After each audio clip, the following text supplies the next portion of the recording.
नमस्कार मंडळी, श्री स्वामी समर्थ. मी नंदिनी माझ्या यूट्यूब चॅनलवर तुमचं खूप मनापासून स्वागत करत आहे. तुमच्या मनातील सर्व चांगल्या इच्छा स्वामी महाराज पूर्ण करो ही स्वामींच्या चरणी प्रार्थना करते आणि आजच्या या नवीन व्हिडिओला सुरुवात करते. तर पहा, आज वार आहे शनिवार आणि या दिवशी आलेले आहे चैत्र लक्ष्मी पंचमी.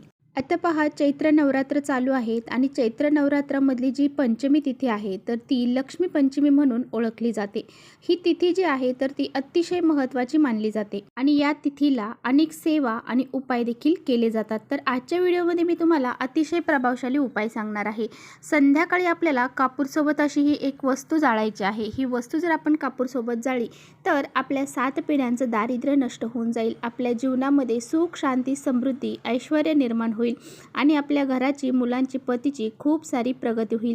असा हा अत्यंत प्रभावशाली उपाय आजच्या व्हिडिओमध्ये मी तुम्हाला सांगणार आहे. त्यामुळे व्हिडिओ कुठे स्किप न करता शेवटपर्यंत नक्की बघा, जेणेकरून तुमच्यापर्यंत योग्य ती माहिती पोहोचेल. आपल्या चॅनलवर जर तुम्ही नवीन असाल तर चॅनलला लगेच सबस्क्राईब करा आणि असेच माहितीपूर्ण व्हिडिओ पाहण्यासाठी बेल आयकॉनलाही प्रेस करा, म्हणजे मी जेव्हा नवीन व्हिडिओ अपलोड करेन त्याचं नोटिफिकेशन सर्वात अगोदर तुम्हाला भेटेल आणि तुम्ही एकही व्हिडिओ मिस करणार नाही.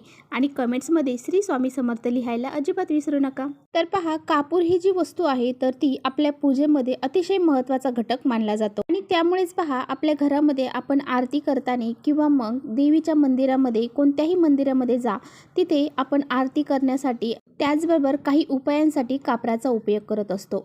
कापूर हा जाळल्यामुळं त्या ठिकाणची जी नकारात्मक ऊर्जा आहे तर ती नष्ट होऊन जाते. त्याचबरोबर तिथे सकारात्मक लहरी निर्माण होतात आणि त्यामुळे प्रत्येक ठिकाणी पूजेच्या वेळी कापूर हा जाळला जातो. त्याचबरोबर घरामध्ये जर आपण कापूर जाळला तर आपल्या घरातील जे वास्तुदोष आहे, ग्रहदोष आहेत तर ते दूर होऊन जातात. त्याचबरोबर कापूर घरामध्ये जाळल्यामुळे घरामध्ये जे वातावरण आहे तर ते शुद्ध होतं. एक पवित्रता आपल्या घरामध्ये निर्माण होते, सकारात्मकतेचा संचार होतो आणि नकारात्मक शक्ती आपल्या घरातून दूर झाल्याने आपल्या कुटुंबात सुख, शांती, समृद्धी ही निर्माण होत असते. तर पहा, आपल्याला हा जो उपाय आहे ना तो संध्याकाळी करायचा आहे आणि जी लक्ष्मी येण्याची वेळ आहे पहा 6:30च्या नंतरची, तर त्या वेळेमध्ये आपल्याला हा उपाय करायचा आहे. संध्याकाळी तुम्हाला 6:30च्या वेळेमध्ये जर हा उपाय करणं शक्य झालं नाही तर तुम्ही 6च्या नंतर रात्री 12पर्यंत तुम्ही हा उपाय कधीही करू शकता. आता बघा, आपल्याला हा उपाय का करायचा आहे तर आपल्या घरामध्ये सतत भांडणं होत आहेत, कलह होत आहे, पैशांची कमतरता निर्माण होत आहे, त्यामध्ये लक्ष्मी न टिकणं, त्याचबरोबर घरामध्ये पैसा भरपूर आहे परंतु त्या घरामध्ये सुख नसणे आणि यामुळे घरामध्ये सारखे भांडणं, क्लेश होत असतील, घरामध्ये सारखं आजारपण निर्माण होत असेल, मुलं सांगितलेलं ऐकत नसतील, मुलं सारखी चिडचिड करत असतील, आपल्या घराला एखादा दोष लागलेला असेल, आपल्या घरामध्ये वास्तुदोष, पितृदोष यासारख्या अडचणी जर निर्माण होत असतील तर आपल्याला हा जो उपाय आहे ना तो करायचा आहे. हा उपाय करण्यासाठी आपल्याला एक मातीचं भांडं घ्यायचं आहे.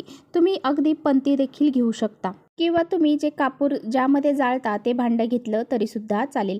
तर पहा, आपल्याला त्या भांड्यामध्ये 5 लवंगा घ्यायच्या आहेत. लवंग घेताना कुठे तुटले फुटलेले घेऊ नका, व्यवस्थित लवंग घ्या आणि पुढे फूल असणाऱ्या ह्या 5 लवंगा आपल्याला घ्यायच्या आहेत. त्याचबरोबर 3 आपल्याला कापराच्या वड्या घ्यायच्या आहेत. भीमसेनी कापूर घेतला तर अतिउत्तम, कारण भीमसेनी कापूर हा नैसर्गिक रित्या बनवला जातो, वनस्पतीपासून तयार झालेला आहे. त्यामुळे तो जर कापूर तुम्हाला भेटला तर तो घेऊ शकता, नसेल तुमच्याकडे तर जो साधा असेल तो घेतला तरीसुद्धा चालेल. त्याचबरोबर आपल्याला 3 ज्या हिरव्या वेलच्या आहेत पहा, त्या वेलच्या आपल्याला घ्यायच्या आहेत, त्या पण चांगल्याच घ्यायच्या आहेत. आता बघा, ह्या 3ही वस्तू तुम्हाला एकत्रित त्या मातीच्या भांड्यामध्ये घ्यायच्या आहेत आणि त्यानंतर तुम्हाला तुमच्या देवघरापाशी जायचं आहे. देवघरापाशी आसन टाकायचं आहे, त्यावरती बसायचं आहे. देवघरामध्ये पहिला दिवा प्रज्वलित करायचा आहे आणि ती धूपदीप लावून नंतर हा जो उपाय आहे तर तो करायचा आहे.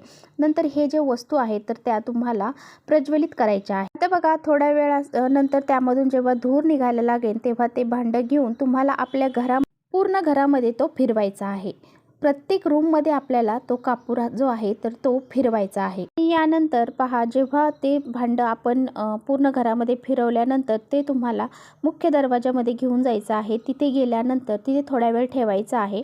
नंतर त्याची जी राख आहे त्यामध्ये थोडं पाणी टाकायचं आणि ते जी राख आहे तर ती तुम्हाला तुमच्या मुख्य दरवाजाचा जो उंबरठा आहे त्या उंबरठ्याला हळदीचं लेपन जसं करतो त्याप्रमाणे त्या राखीचं लेपन आपल्याला उंबरठ्याला करायचं आहे. किंवा मग तुम्ही दुसऱ्या दिवशी सकाळी त्या त्या भांड्यामध्ये थोडंसं पाणी टाकून ते राख जे आहे तर तुमच्या घराच्या अंगणामध्ये सुद्धा शिंपडू शकता. असं केल्याने तुमच्या घराला कुणाचीही नजर लागत नाही किंवा तुमच्या घरामध्ये जी नकारात्मक शक्ती आहे ती सुद्धा नष्ट होऊन जाते आणि तुमच्या घराची, मुलांची, पतीची खूप सारी प्रगती होते.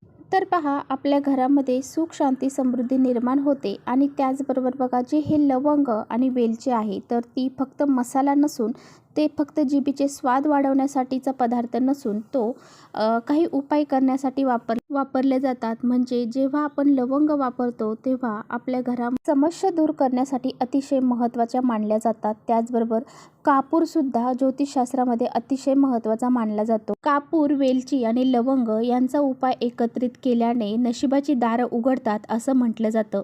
जीवनामध्ये प्रगतीचा मार्ग सापडतो आणि आपल्या कुटुंबामध्ये असणारी भांडणं सुद्धा मिटली जातात. त्याचबरोबर लवंग आणि वेलची आणि कापराचा जर उपाय केला तर घरातली जी दरिद्री आहे ती नष्ट होऊन जाते. पिढा नकारात्मकता ही सुद्धा घराबाहेर निघून जाते. त्याचबरोबर बघा, जर तुमच्या घरामध्ये पैशांच्या सतत अडचणी येत असतील, तुमच्या हातून जास्तीचा पैसा खर्च होत असेल किंवा कष्ट आणि मेहनत करून तुम्हाला कामाचा योग्य मोबदला मिळत नसेल, तर मग तुम्हाला अजून एक उपाय करायचा आहे. तुम्हाला चांदीच्या वाटीमध्ये 2 लवंग आणि 2 कापराच्या वड्या ह्या तुम्हाला झोपण्यापूर्वी तुमच्या किचनमध्ये जाळायच्या आहेत. वास्तुशास्त्रानुसार असं तुम्ही घरामध्ये केल्याने तुमच्या घरामध्ये पैशांची अडचणी कधीच भासत नाही.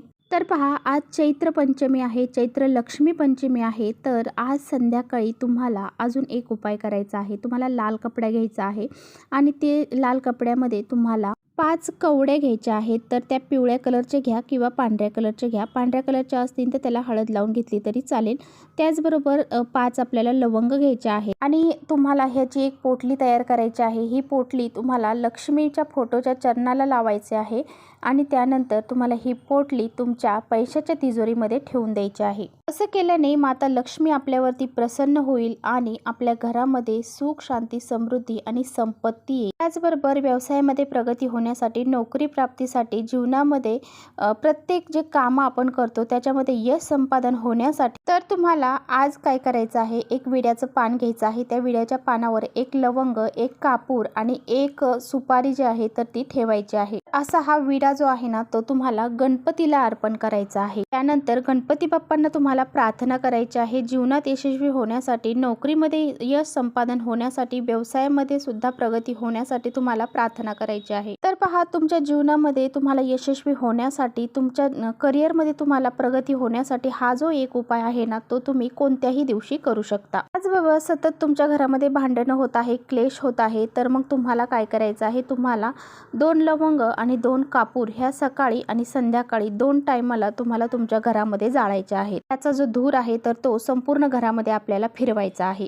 यामुळे आपल्या घरातील जी नकारात्मकता आहे तर ती निघून जाईल. त्याचबरोबर आपल्या घरातील व्यक्तींना काही दोष लागलेले असतील ते सुद्धा दूर होऊन जातील. पण हा उपाय अतिशय प्रभावशाली मानला जातो आणि हा उपाय केल्याने घरातील जे भांडण आहे, क्लेश आहे ते नष्ट होऊन जातात आणि त्या एकमेकांमध्ये, कुटुंबामध्ये प्रेम वाढतं आणि सुख, शांती, समृद्धी घरामध्ये निर्माण होते. तर अशा पद्धतीने जे काही उपाय तुम्हाला सांगितले आहेत ते करायचे आहेत. आणि तुम्हाला जर व्हिडिओ आवडला असेल तर नक्की लाईक करा. चॅनलवर नवीन असाल तर चॅनलला सबस्क्राईब करा. परत भेटूया अशाच छानशा व्हिडिओसोबत. तोपर्यंत श्री स्वामी समर्थ.